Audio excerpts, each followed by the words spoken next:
Wednesday stream? What? Nonsense. Doing an extra stream today in order to, well, partly to make up for last week where I didn't stream at all, and partly to make sure that we can finish up Phoenix Wright by the end of next week, in order to start a new game on time, AI The Somnium Files. Oops, hold on. Which one's the right one? Is this one?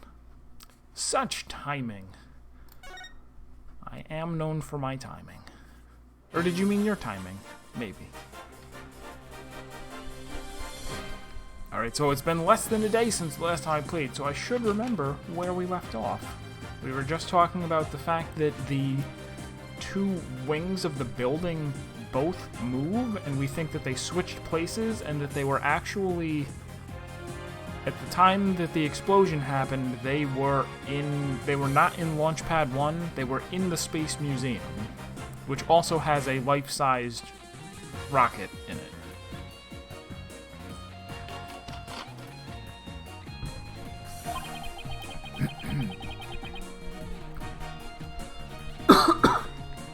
Alright, streaming, we can do it. I see the Launchpad 1 and the Space Museum have already switched places. That's right.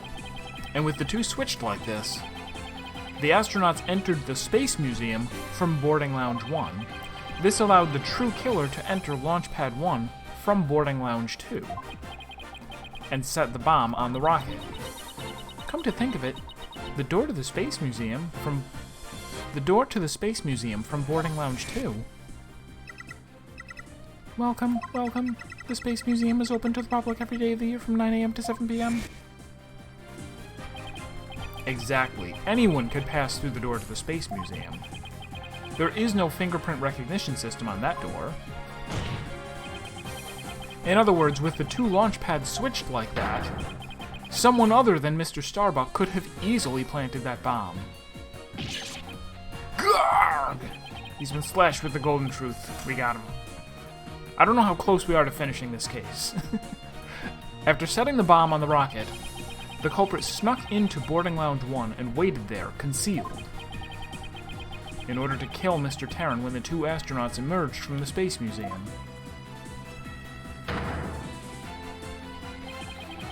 Recall that Ms. Blackwell, Mr. Starbuck, and the director all saw a suspicious figure, who, we can suppose, after killing Mr. Terran, made their escape into the Space Museum. After that, Director Cosmos switched the two launch pads back, without realizing the killer was inside the Space Museum.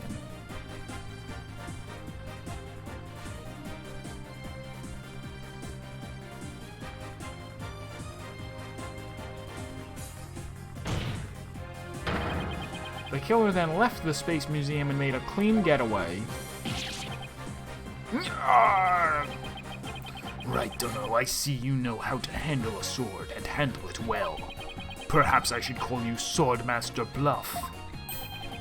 I'm a seasoned warrior who has cut down many a prosecutor. Silence! Even when they are armed with whips, or coffee. But unless you can prove your theory, it's no better than a rusty sword. That's right, you have no proof I switched the launch pads. Somebody needs a better anger management counselor. If the launch pads really were switched, there might be a record of it somewhere. At this point, Launchpad 1 and the Space Museum were switched with each other.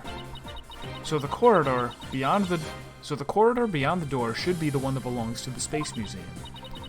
Let's see. This is an image of the Launchpad 1 corridor. Oh, that was a theme. Do you see anything different when we compare it to the security footage? Huh? That number on the floor. Okay, there's a 1. Well, what do you know? It looks like we have proof after all, Prosecutor Blackwell. And if this is just another bluff? Oh, don't worry. It's all right here. Right in this footage. Proof that beyond this door is the corridor to the Space Museum. Very well then. Answer this for me, if you would. What in this footage proves that the corridor belongs to the Space Museum? Why, it's the number 50! Take that! There's a 1 on the floor of the Launchpad 1 corridor. But take a look at the floor of the corridor in the security footage. Do you see the number on the floor behind these astronauts? It doesn't look like a 1, does it? That's because what you see is actually part of a 2. What? Why is it a 2 and not a 1? That's because the corridor you see is the one to the Space Museum. Ugh. And so that means the corridor in this footage was not filled with smoke. That's right, because the explosion didn't occur in the Space Museum. The explosion occurred in Launchpad 1, on the side opposite the Space Museum. And now that we know the 2 astronauts escaped from the Space Museum, the mystery from the previous trial of how they got down the ladder is cleared up. Mr. Terran, carrying Mr. Starbuck, simply took the elevator from the upper level down to the middle level. Just incredible. The 2 launch pads were actually switched. But you'd think someone would have noticed an event of this magnitude. Everyone was down in the basement shelter when the launch pads were swapped back. There's no way anyone could have known what was happening on the surface. Okay, then how did they switch in the first place without anybody in a facility where people are launched into space didn't realize that their building was backwards? Why did they make it able to be put backwards? That we don't know either, but you would think that would be somewhere on the checklist of thousands of things that you do before you launch a rocket. Make sure that we're not actually launching the gift shop.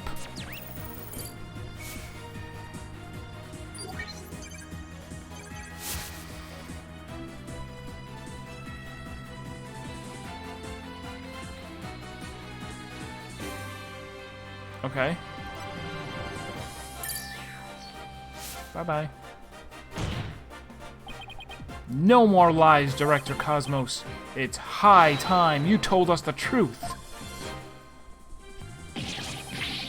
God, my honor, my glory, my legacy. Whoa. Wait, what? It's gone haywire. He's losing all of his stars. My stars, my glory. Wow.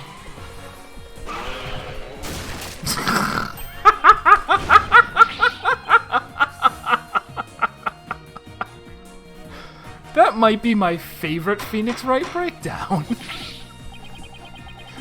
Bailiff, on your steed and after that witness. That was great. Oh good, they fixed the doors.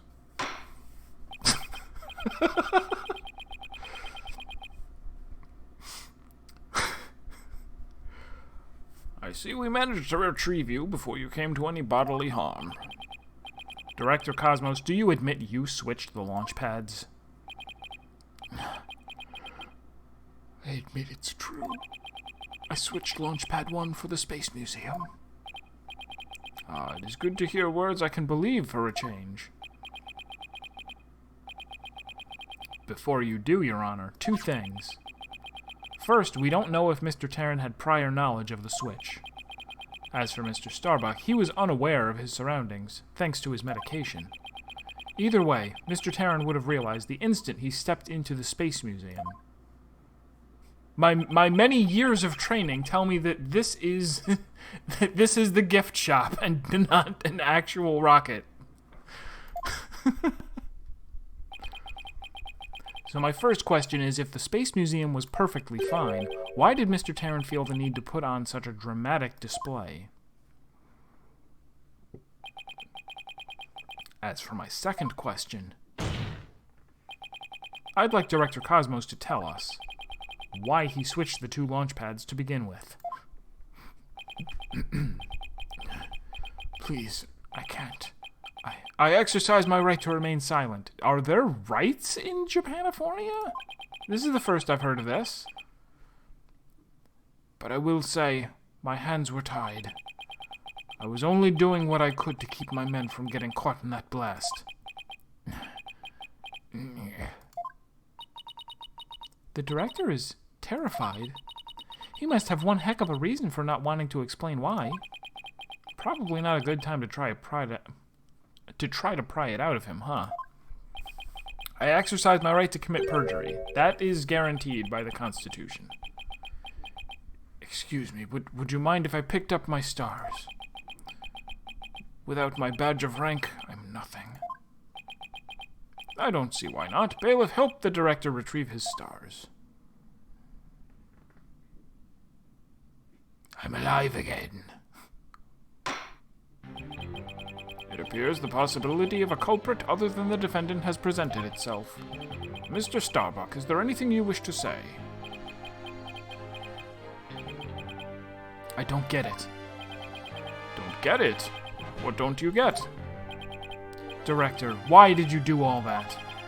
From the very beginning, you never meant for the launch to go ahead, did you? You tricked us. Mr. Starbuck. Starbuck, my boy, I'm sorry, I can't tell you the reason why. But I had to do it to protect the Space Center. Director! Will I ever get the chance to go into space again?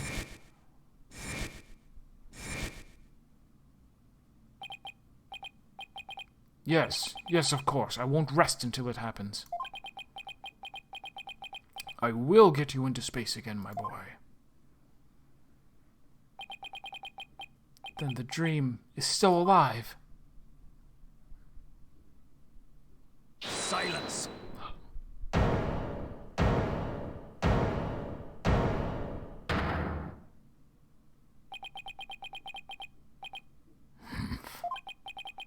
You're not going into space, Starbuck, but prison. I won't have it any other way. Why are you so hung up on him? Yes. I accept that the launch pads really were switched, and if there were a third person at the scene, I suppose they could have escaped. But I have yet to see proof of this third person's escape via the Space Museum. Oh, that's a good point. Naturally, we have to prove that, otherwise he's going to jail for the rest of his life. He's right, I don't have any proof. Starbuck, you will spill everything you know. What? Me? Ah! Where did you get those bombs? Tell me now. If you don't, my blade shall feast on your blood.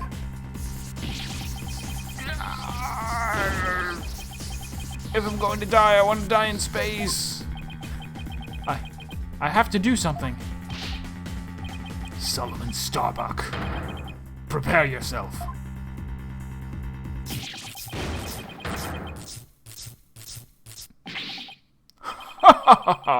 Now. You know violence isn't the answer, Prosecutor Blackquill. That annoyingly cheerful laugh. It can be none other than...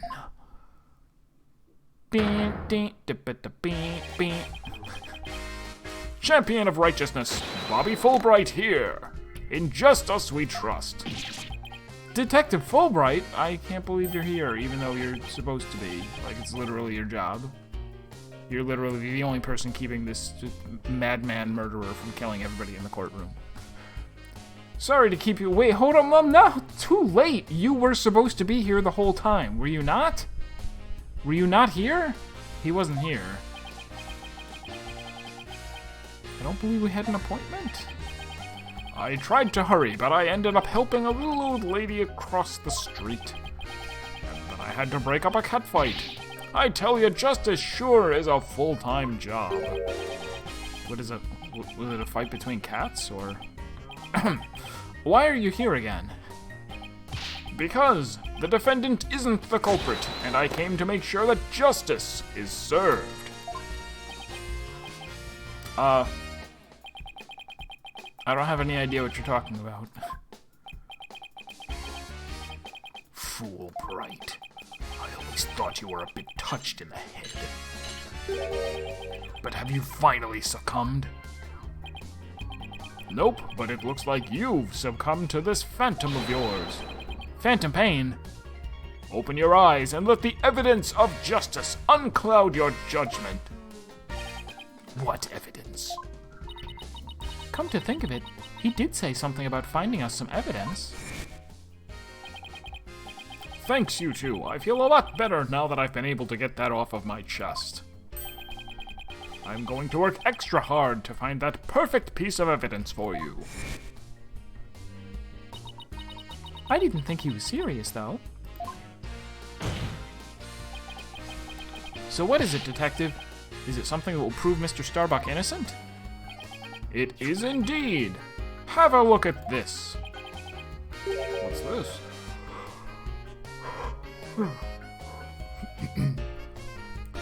What's this? A lighter? That's right. A lighter thought to have been used by the culprit, no less. The Space Museum's cleaning robot picked it up. It has the victim Clay Terran's blood along with his killer's fingerprints on it. What? I'm still getting paid, right? I was a defense attorney for 2 whole days. That should be more than enough for me to pay my rent and all of my other expenses.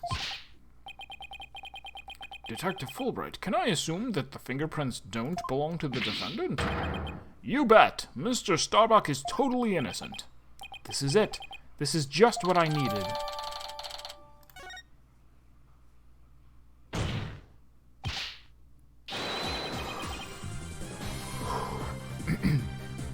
Your Honor, this is decisive evidence that supports the defense's earlier claim.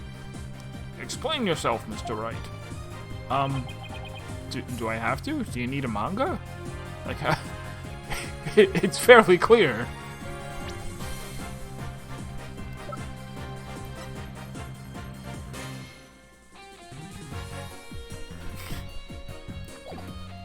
With pleasure, Your Honor. Recall where this lighter was found. Based on that, we can extrapolate that after the killer murdered Mr. Terran, they escaped with lighter in hand into the Space Museum, where they dropped it. The switching of the 2 launch pads occurred. Then finally, the killer left through the boarding lounge 2 and made their escape. Meanwhile, Mr. Starbuck was found in boarding lounge 1 after the murder, a fact that Director Cosmos has testified to. Therefore, Mr. Starbuck couldn't have possibly been the one to drop the lighter there. Silence! But the defendant had free reign of the area until Director Cosmos appeared. Could he not have dropped the lighter in the Space Museum during that span of time? Objection! You'd like that to be true, wouldn't you? But Director Cosmos testified that right after he saw the mysterious figure with a lighter, he went into the lounge and found the unconscious Mr. Starbuck. In other words, Mr. Starbuck wouldn't have had the time to double back to the museum. No, Prosecutor Blackwell, this lighter could only have been dropped by the real killer, or by someone with the powers of unconsciousness.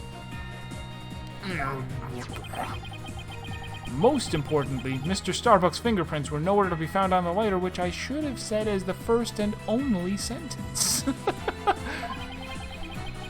I think you understand what this means, don't you? This piece of evidence unequivocally proves that Mr. Starbuck wasn't the culprit.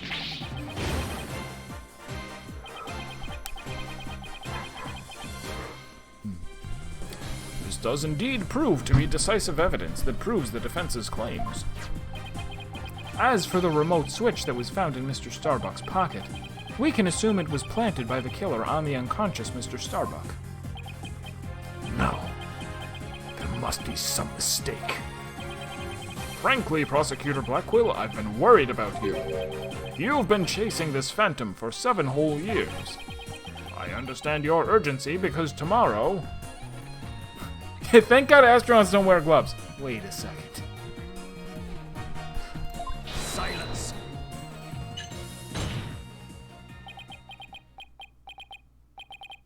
Fool Bright, you promised never to speak of that. Huh? Tomorrow? What about tomorrow? Given the body of evidence, I think it's safe to say the defendant is innocent, in light of the fact that it was impossible for him to have committed the crime. Wow, that's quite the leap in logic, but I'm glad you made it. A few unanswered questions remain. A few unanswered questions remain, so we're still going to send him to jail. That's Japanifornia for you.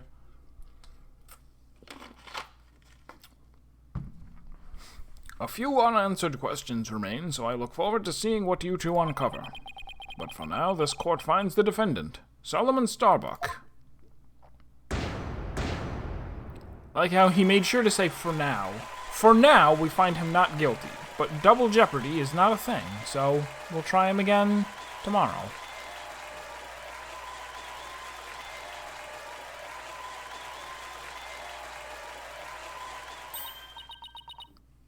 Yes, we did it, Mr. Wright. Looks like we pulled it off somehow, huh? With some help from Detective Fulbright.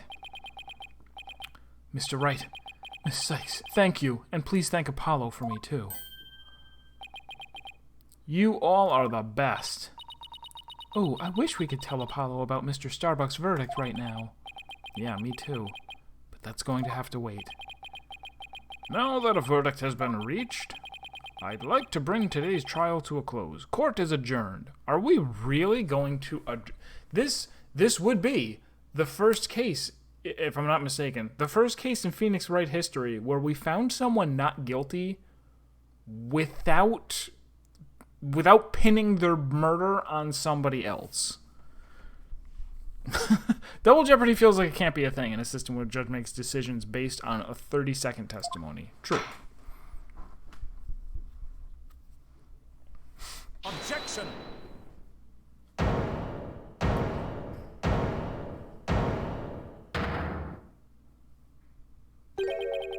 It's too late to object, isn't it? It simply isn't possible. Something's wrong. Prosecutor Blackwell, are you dissatisfied with the verdict? Fool Bright. What were the results of the fingerprint analysis for the lighter? Huh? The results? Well, I was in a hurry, you see, and then there was that catfight, and well... I kinda got carried away when I heard the prints weren't Mr. Starbuck's, so... You have yet to read it? Prosecutor Blackwell, can you read out who the prints belong to?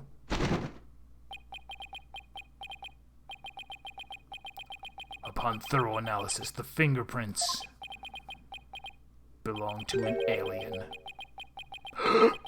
Were found to belong to Athena Sykes. Really now? So says the report. What?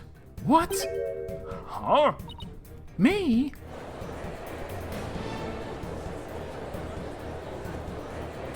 And here I was about to say that the trial was going to end without somebody going to the electric chair. Order! Order, I say! Order! Ms. Sykes, tell me you have an explanation for this. You have 30 seconds, otherwise you will be found guilty. We just finished proving that this lighter could only belong to the killer.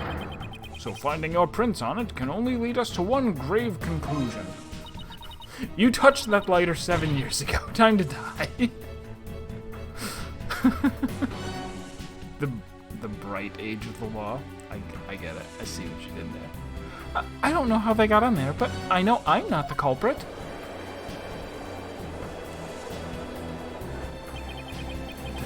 This can't be happening. We built up our argument piece by piece, and I don't think any of our reasoning was faulty. So how could it have led to this?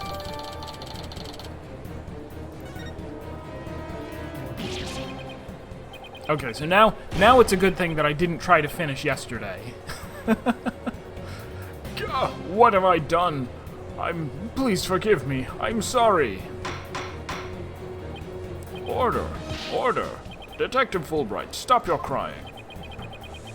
What in the world is happening here? It's like the world's gone mad. Order! Order! I will have order.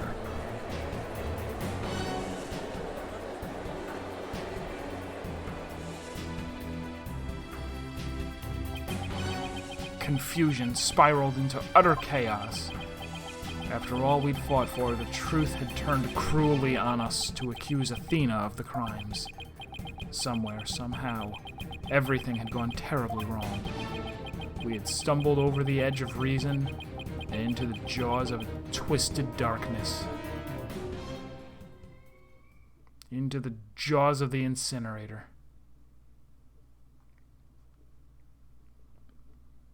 So kind of the end of a chapter, but kind of not.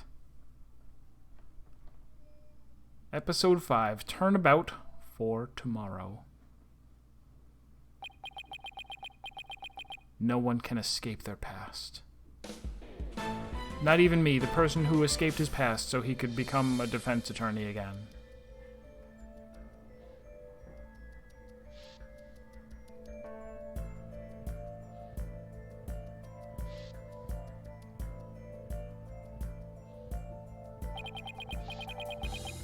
The sins we've committed and the sadness we've caused.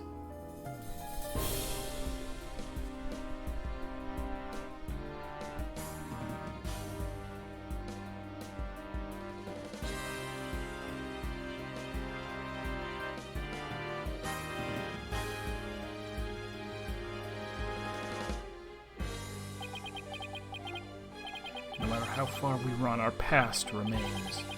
As ever present as the moon in the sky. The moon isn't ever present, though. Sometimes it goes away. Sometimes there's a new moon because it's eclipsed by the shadow of Earth.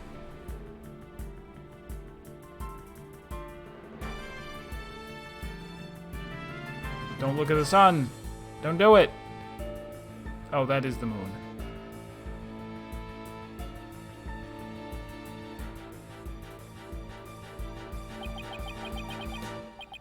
It looms in wait for the day when we are forced to face it.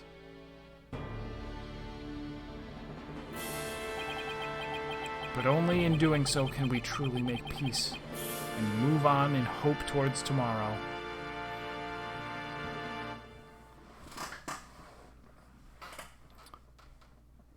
So this should be a good case. I'm looking forward to it.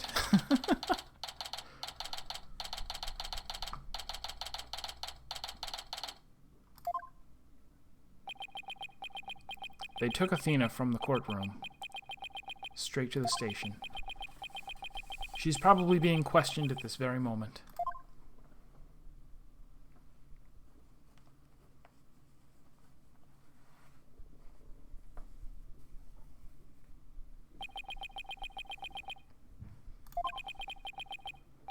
After this past year, I took it for granted that those two would always be here.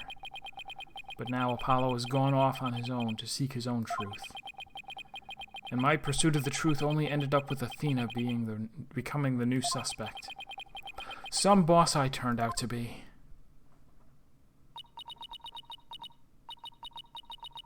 It's even quieter in here than usual. Yeah.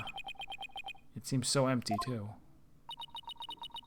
I just don't get it, Daddy. All of your reasoning during the trial seemed perfectly solid. Yeah.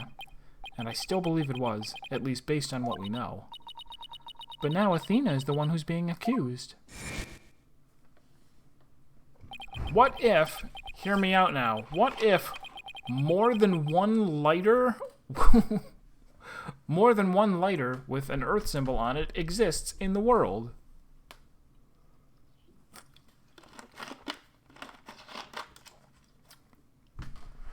During the trial for the bombing and murder that occurred at the Cosmos Space Center,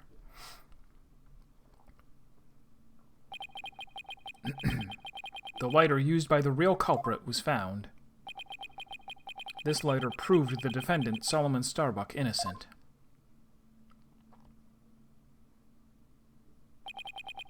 But Athena's prints were found on it instead. And she was subsequently arrested for the murder. But Athena couldn't have done it. It just doesn't make any sense. No, none of it does. I've been racking my brain, but I just can't figure it out. Arg, where is the flaw in my reasoning? What have I got wrong in this case? You know, Daddy, if Athena was here, she wouldn't just be sitting around thinking, she'd be out there doing something. You are going to defend Athena, right, Daddy? Of course I will. And thanks, Trucy. I needed that push. Trucy's right. The trial is tomorrow. There's no time to waste. If I'm going to prove Athena's innocence, I better get out there and find some evidence. Off we go then. We're on a hunt for evidence that'll prove Athena's innocence. Great, but before we go, I better tidy up the evidence I have on hand. Dump it in the garbage. Unnecessary evidence put into the incinerator and incinerated. Athena's probably still in the middle of being questioned. So Trucy's right. The thing to start with is talking to people at the Space Center. Bounce, bounce.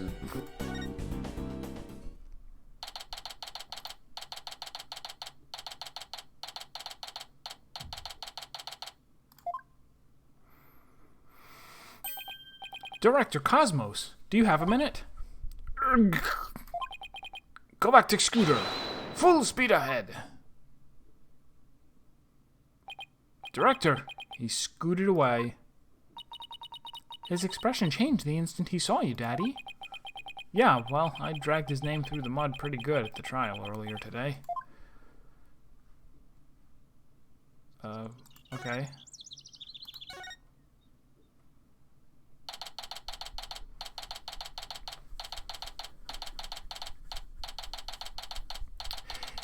It's kind of weird to have a second case that has... I mean, we're going to be investigating the same areas, right? That is a bit weird. Normally, they don't have cases that are so, you know, connected at this level. They're normally pretty separate. And ones where they do kind of link together, it's at least... What ones have there been that are like this? I guess just, like...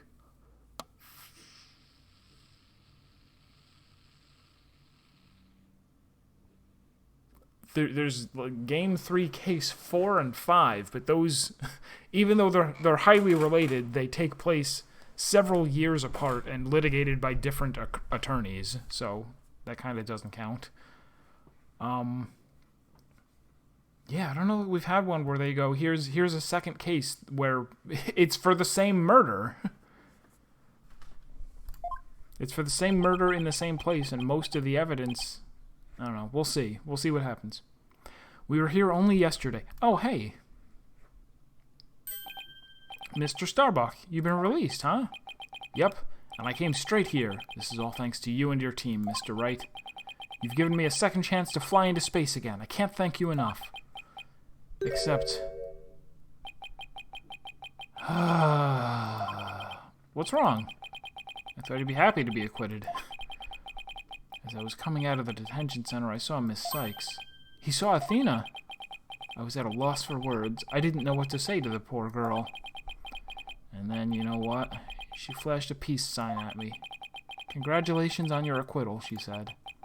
Now you can go back into space someday. Yeah, that sounds like Athena. I can just picture it. But I saw her eyes. They were red and swollen from crying. She's got to be suffering. She must be so worried. And yet she went out of her way to be nice and give me that big smile. She held back her own tears so she could give someone else a smile. That's so Athena. There's no question about it. That girl is innocent. Guilty people don't cry. Please, Mr. Wright, you have to make sure she goes free. And then they can put me in prison instead. I don't mind. We can't have that either, Mr. Starbuck. Don't worry, Mr. Starbuck. I'm going to give her the very best defense I can. I promise to get her acquitted, just like I did for you. That's a promise that defense attorneys can make.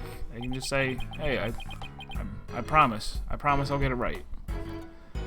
I know she'll be all right with you in her corner. I know you'll never give up on her. Apollo has a fine boss to look up to. About the murder. So you really did it, right?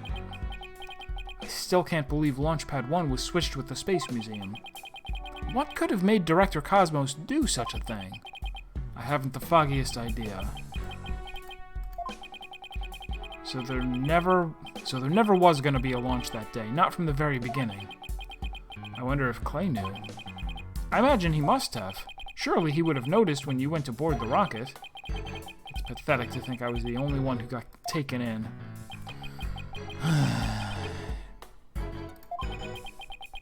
But I guess that's about how it goes when you're worth less than space debris.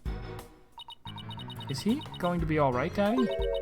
His expression looks as dark as a black hole. Well, that's just how he is. Mr. Starbuck.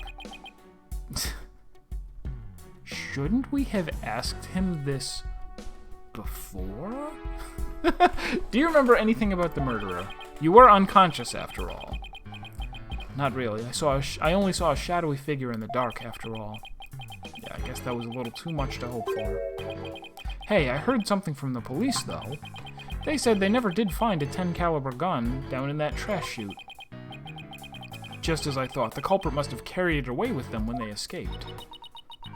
So was the person you saw holding a gun, Mr. Starbuck? I couldn't really tell. But it wasn't Athena, right? Could you tell if the person was male or female, tall or short? I can't even tell you that much. Man, I'm useless. When the culprit opened the door and some light came in, I should have been able to see the door. Ah, yes. As I recall, they opened this door here as they made their escape. The door to Launch Pad 1, right? Yeah, except right now, the door leads to the Space Museum. You mean the launch pad and the Space Museum are switched right now? Ah. Yeah, they're trying to investigate the theory you came up with in court. So they're recreating the conditions, huh? I'd like to see what's beyond that door now. Mr. Starbuck, could you open this door for us? Sure. Just let me have my prints scanned here.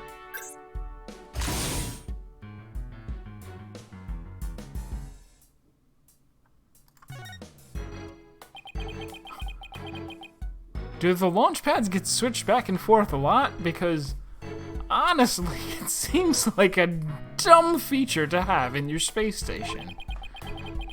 Well, back when the Space Museum was Launch Pad 2, they used to switch the pads around at times. But these days, Launch Pad 2 is only used as a tourist attraction, right? Right. Because, quite frankly, the Space Center needs the money. I hear you. Times sure are tough. Yes, fortunately by selling souvenirs, they can afford their space program. Daddy, let's go check what's beyond that door. Sure, let's go. Hey, why don't I come along? I can show you around. And there's the real murderer. A leaf. I wonder what these dead leaves are doing here. Maybe they were stuck to the bottom of someone's shoes. There are lots of trees around the Space Center. She's right. It's a modern, state-of-the-art building, but it's surrounded by trees. But I don't know. If they were stuck to the bottom of somebody's shoes, wouldn't they look more crushed up? These don't look like they've been stepped on. Maybe there's some kind of secret hatch in the corridor, and they came in that way. Not everything is set up like a magician's stage, you know. Oh. Is that it? Very well.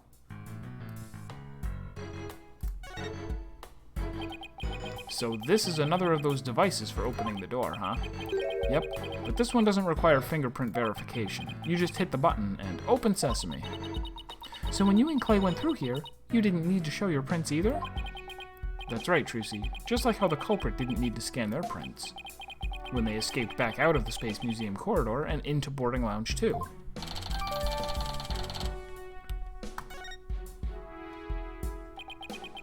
Well, I don't see anything else that jumps out at me, and I imagine this corridor is built exactly like the Launchpad 1 corridor.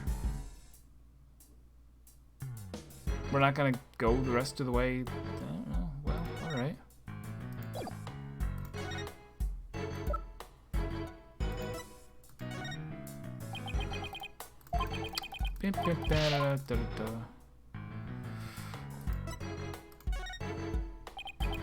No, not the pamphlet.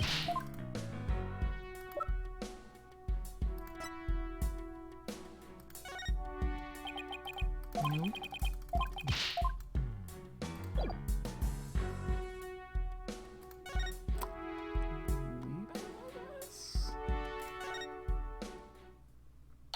Oh, yes, that was the correct thing to do.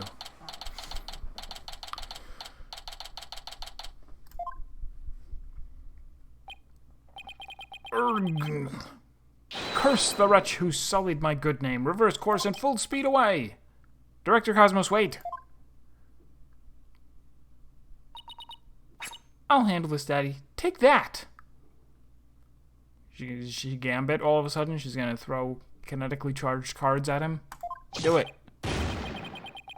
The mobility system has been compromised. Tracy's knife throw? Do you want to go to jail for murder? You can't throw knives at people. And the streak continues. Maybe I should have kept a closer watch on what tricks she's been practicing.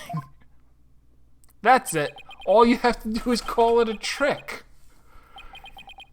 Yes, that's right. I threw a knife into his heart from 100 feet away, but it was a trick. My dear old battleship, we fought many a skirmish together. It has been an honor. Daddy, he's going to blow that thing up.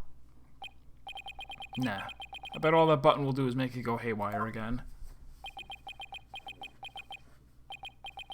Very well. I surrender. As a prisoner of war, I expect to be treated honorably.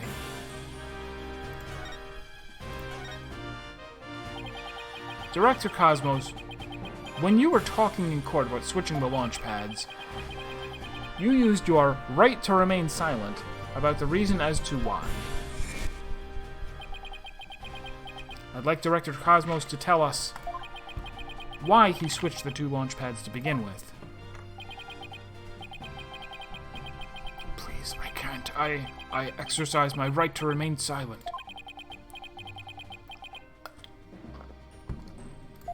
But I will say my hands were tied. I was only doing what I could to keep my men from getting caught in that blast.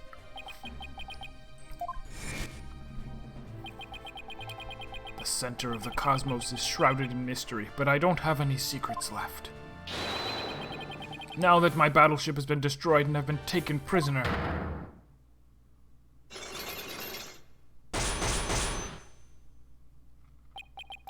No secrets left, huh? I beg to differ. Looks like I'll have to undo his psyche locks if I want to get to the bottom of this. Take that!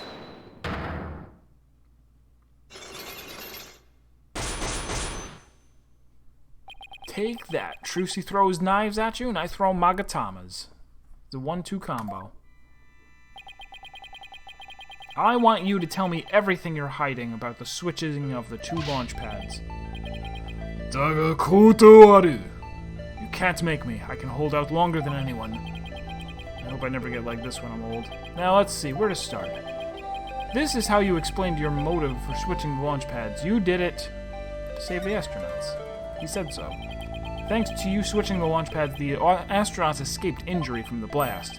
Instead, they safely boarded the museum's rocket far away from the actual explosion. My astronauts were raring to go out on an authentic adventure in space. How do you propose I had them board a fake rocket without them noticing?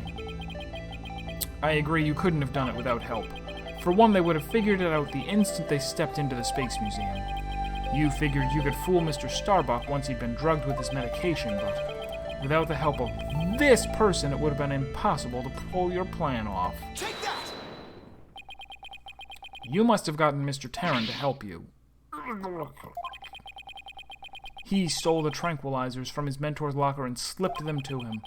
And then, with Mr. Starbuck in a daze, they boarded the replica rocket in the museum.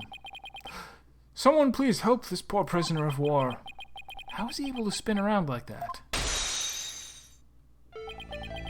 If you really wanted to save the astronauts' lives, shouldn't you have just called off the launch?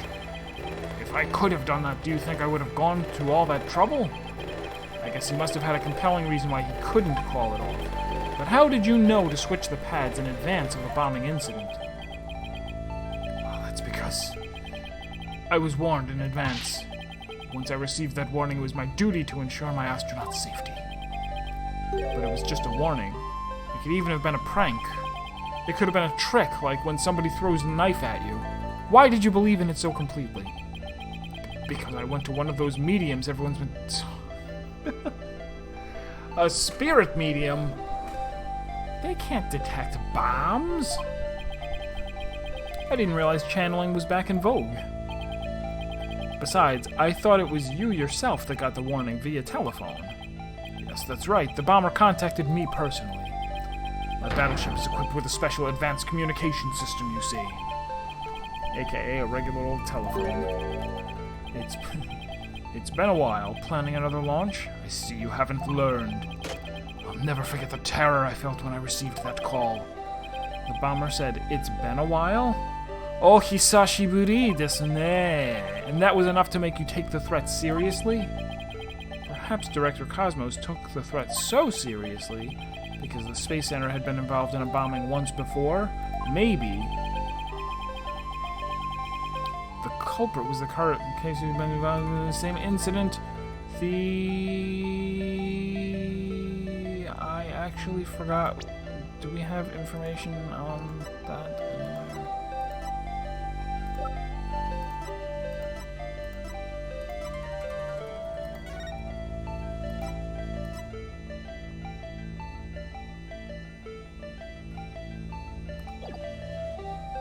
This launch was the Hat 2, right?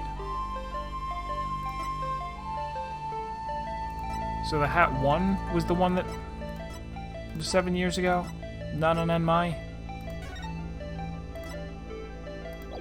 I don't remember if we have information about it anywhere.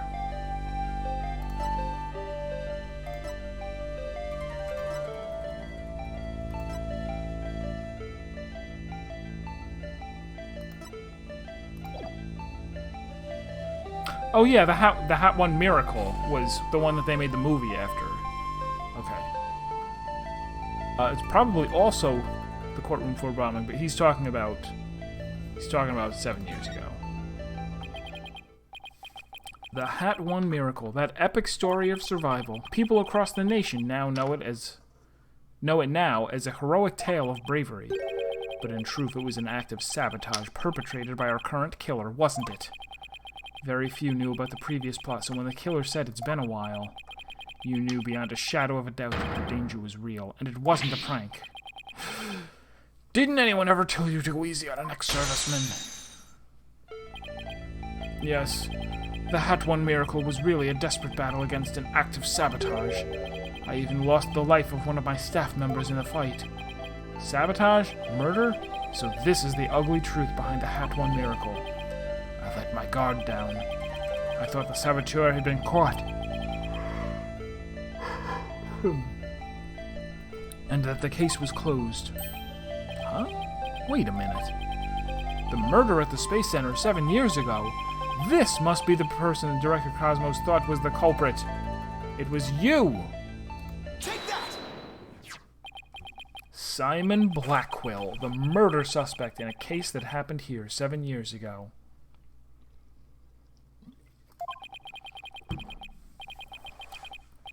The time and place of the two incidents, the murder and the sabotage, were the same.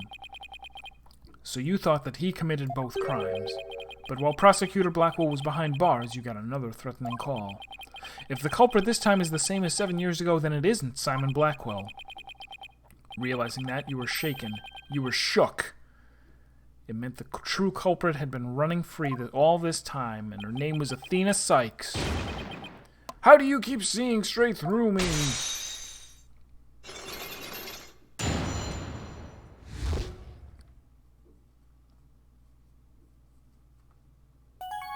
Boogabadoo. Boo-boo magoo.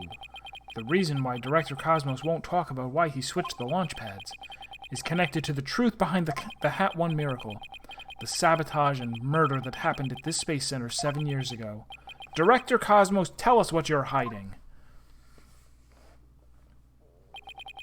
if you really want to understand the reason I decided to switch the launch pads.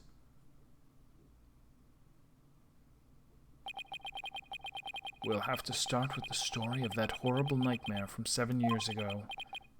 7 years ago? You mean the so-called Hat 1 miracle that I just said it was? I already said it. No need to clarify. The launch went smoothly, but once the ship entered outer space, then the troubles began. It was all the handiwork of a certain person, Anohito, and their evil scheme. So Mr. Starbuck's traumatic experience wasn't accidental. Not only that, but before the launch, a very valuable piece of moon rock was stolen. But that wasn't the worst of it. One of my staff members was murdered. These things are approximately equal, but one is slightly worse than the other. Wow, I had no idea such awful events were behind that exciting story of space heroism. All that, in spite of the Space Center having very strict security in those days. All personal effects were examined thoroughly, coming or going. You couldn't even smuggle a withered old leaf through those checkpoints. So, do you have any clue who was responsible for the sabotage? We only know that they left their calling card, a withered old leaf. At the very least, I know it wasn't Simon Blackwell.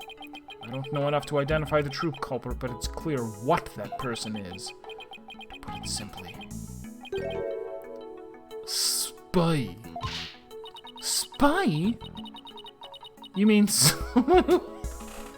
Thank you, Trucy. Thank you, we weren't sure.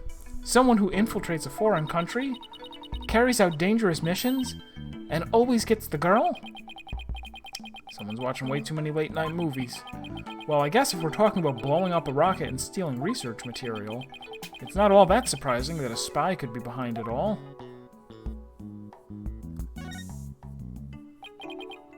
Spy. Make no mistake, that there's cutthroat rivalry between nations in the space R&D race. Some try to outdo others by any means possible, even deliberate obstruction. 7 years ago, we got a call before the launch, warning us of sabotage. The same MO as this time. Second ever X. Hello. Welcome to this out-of-place Wednesday stream. And as it turns out, it's actually kind of funny.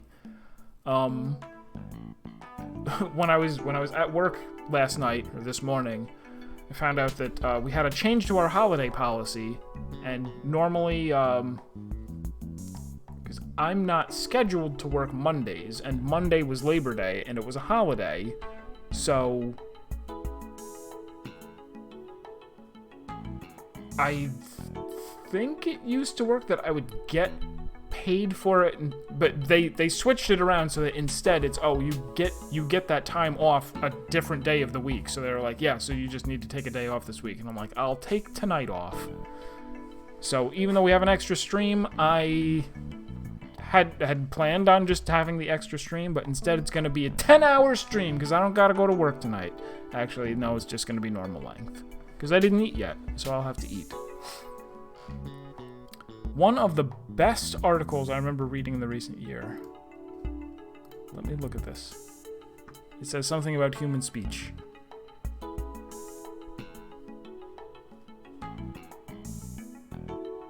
Oh, really? Languages tend to transmit information at about the same rate, 39 bits per second.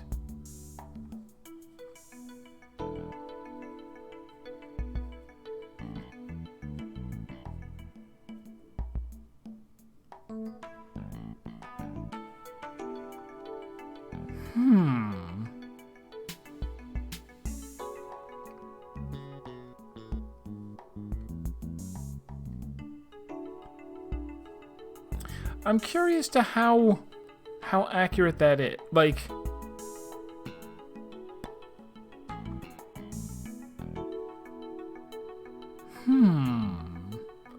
I mean, it does make sense.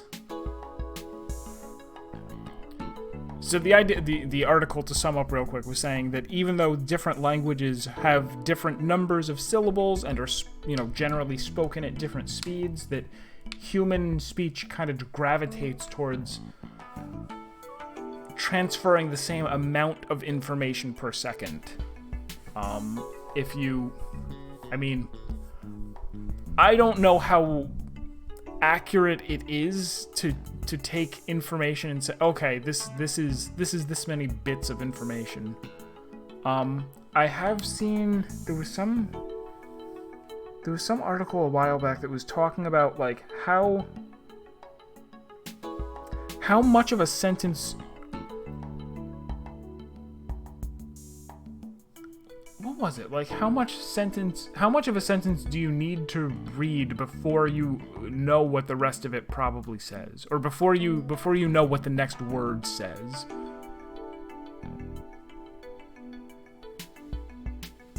Like, if you were like, okay, the volcano suddenly blank. You're like, oh, okay, erupted. Like as soon as you get to maybe the E or maybe the ER, like how accurately can you say like I don't need the rest of the word or the rest of the sentence. I already, maybe it was on a word by word basis. Like, but that's the same idea that you can take a language or you can take a word or a sentence and drill down like this is how much information you actually got from reading this. And some of the sounds, some of the reading the rest of the word is not actually really transferring information. It's transferring information that's redundant because you already know it. If you got to the E or if you got to the R, you already know the word is erupts. You, that's not true. I get lots of information across.